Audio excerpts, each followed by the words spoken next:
दरोगा यह सुनकर, अरे बड़ी खतरनाक है यह महिला, अच्छा पोस्टमार्टम के लिए भेज दो। इधर थाने में कागजी कार्रवाई और एफआईआर का दौर शुरू हो जाता है। महिला पुलिसकर्मी उस पागल औरत से पूछताछ करती है, तुम्हारा क्या नाम है? वो पागल औरत पुलिसकर्मी की बात को अनसुना कर अपनी गोद में लिए बच्चे को निहारने में लगी रहती है। महिला पुलिसकर्मी, पागल हो क्या? मैं तुमसे कुछ पूछ रही हूँ। अच्छा, कहाँ रहती हो और उन लोगों ने तुम्हारे साथ क्या करने की कोशिश की? पागल औरत केवल मुस्कुरा देती है। महिला पुलिसकर्मी, इस बच्ची का पिता कहाँ है? यह बात सुन वह पागल औरत हाथ से ऊपर की ओर इशारा कर देती है। महिला पुलिसकर्मी गुस्से में, तुम्हारे पास कोई आईडी या कुछ है?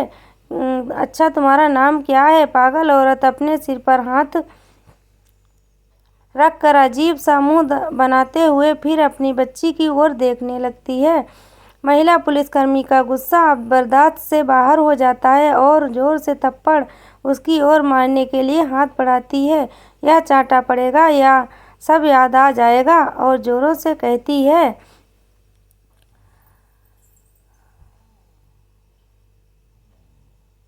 यह है तुम्हारा पति मर गया है, लेकिन याद नहीं तुम्हारा नाम क्या है? झूठ बोलती है। इतना सुनते ही वह औरत डर कर अपनी बच्ची को लेकर किनारे बैठ जाती है।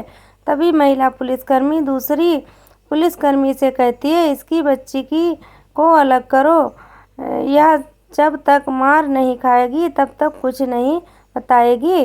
जैसे ही दूसरी महिला पुलिसकर्मी उसकी बच्ची को छीनने की कोशिश करती है, वह फिर अपना आपा खो बैठती और एक हाथ से अपने बच्चे को पकड़े और दूसरे हाथ से उस महिला पुलिसकर्मी को जोरदार धक्का देती है। वह महिला पुलिसकर्मी दूर जाकर गिरती है। गिरी हुई महिला पुलिसकर्मी, अरे यह तो पूरी पागल है।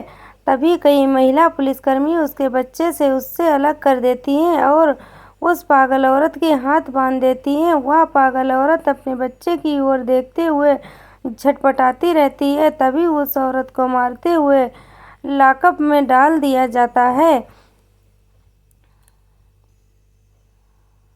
महिला पुलिसकर्मी दरोगा साहब के पास जाकर कहती है, सर वह तो औरत पूरी तरह पागल है, कुछ नहीं बता पा रही है। दरोगा साहब कहते हैं, कुछ भी नहीं बता पाई? यह तो बताई होगी। उसका नाम क्या है? कहाँ रहती है? महिला पुलिसकर्मी, सर कुछ भी बता पाने में वह असमर्थ है। बस केवल एक ही बात उसको पता है। जब उससे पूछो उसका पति कहाँ, तो कहती है मर गया और उसके बच्चे को उससे अलग किया तो अपना आपा खो बैठी और सुनीता को तो धक्का दे दिया, दूर जाकर गिरी। दरोगा साहब सिर पर हाथ फेरते हुए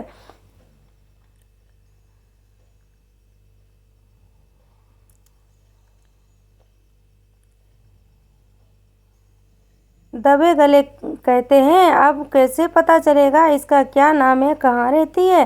साला सुबह सुबह पागल का केस, दिमाग खराब हो गया, अब कहाँ पता करें? अच्छा, बाहर चपरासी बैठा होगा, उसको भेजो, उसने सारी घटना देखी है, शायद उससे कुछ पता चले। चपरासी जी, मालिक दरोगा साहब कहते हैं, सुनो, तुमने कभी इस औरत को वहाँ कभी पहले देखा? नहीं साहब, मैंने पहले तो कभी नहीं देखा। अच्छा, जो कुछ भी तुमने देखा लिखवा दो और पुलिस 161 का बयान दर्ज कर लेती है। दरोगा साहब, ठीक है, तुम जाओ और संपर्क में रहना।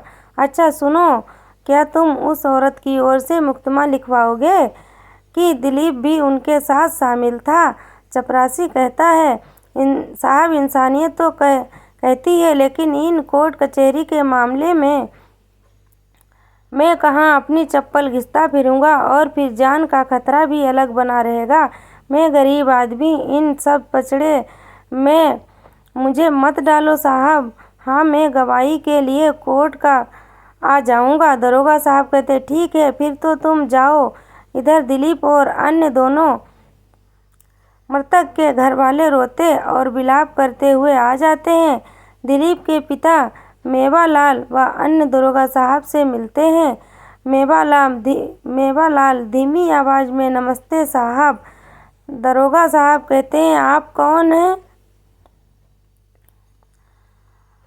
दिलीप के पिता, मैं मेवालाल दिलीप का पिता हूँ। जो भी हुआ काफ़ी दुखद हुआ, लेकिन मेरे बेटे की तो कोई गलती नहीं। आपने बेवजह उसे पकड़ रखा है, छोड़ दीजिए।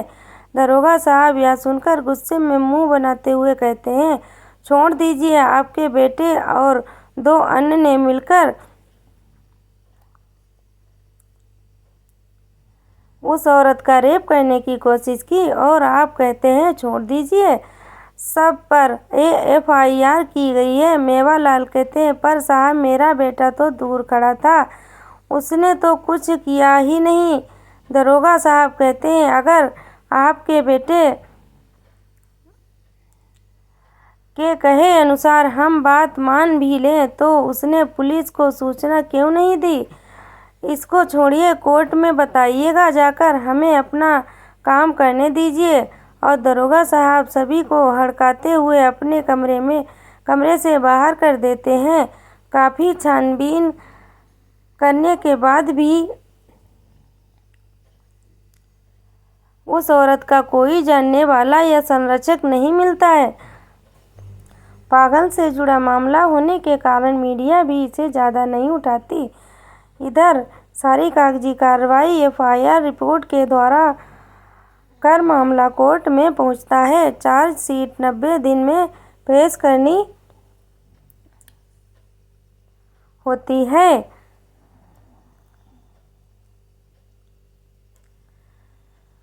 जहां सत्र न्यायालय में मजिस्ट्रेट दिलीप को 14 दिन की न्यायिक हिरासत में भेज दिया जाता है और 1 माह बाद दिलीप की जमानत हो जाती है और आगे समय के साथ उस पागल औरत को IPC की धारा 94 के तहत पागल करार का लाभ दिया जाता है, जो डॉक्टरों की पैनल रिपोर्ट के अनुसार तैयार की जाती है। तब तक 3 माह उस औरत के जेल में बीत जाते हैं, क्योंकि उसकी ओर से कोई पैरवी करने वाला नहीं था।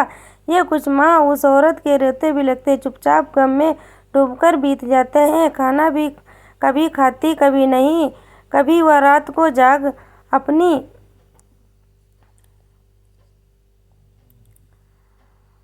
सेल से चांद को निहारा करती थी, तो कभी अपना सिर दीवार पर लड़ा लेती और उसे हत्या के आरोप से मुक्त कर दिया जाता है तथा उस औरत को पागल खाने भेज दिया जाता है। पागल खाने में भी वह चुपचाप एक कोने में बैठ बड़बड़ाते हुए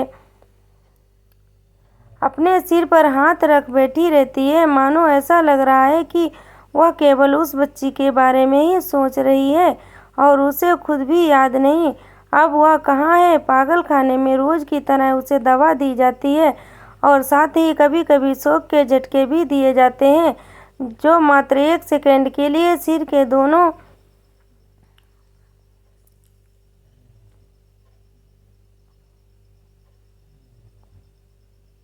और इलेक्ट्रोड लगाकर दिए जाते हैं, जो 60 से 130 वोल्ट का होता है। इन झटकों से वह दर्द से कराहती हुई सो जाती। सोते हुए कभी उसकी आँख खुल जाती तो तड़पने लगती और बहुत परेशान करने पर नर्स उसके हाथ पैर बांध चली जाती।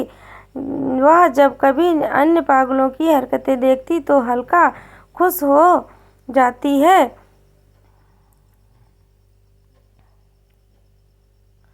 तो अपनी बच्ची को याद करने लगती और जब कभी पागलों को लड़ते देखती तो सहम जाती और सबसे अलग होकर बैठ जाती, जैसे किसी ने उसे कभी बहुत मारा और तड़पाया हो। समय के साथ साथ उस पागल औरत के स्वास्थ्य और दिमाग दोनों में काफ़ी बदलाव आने लगता है। शेष भाग आगे आप सभी को मिलेगा। आप सभी हमारी इस वीडियो को, कहानियों को सुनिए और लाइक शेयर कमेंट ज़रूर करिएगा।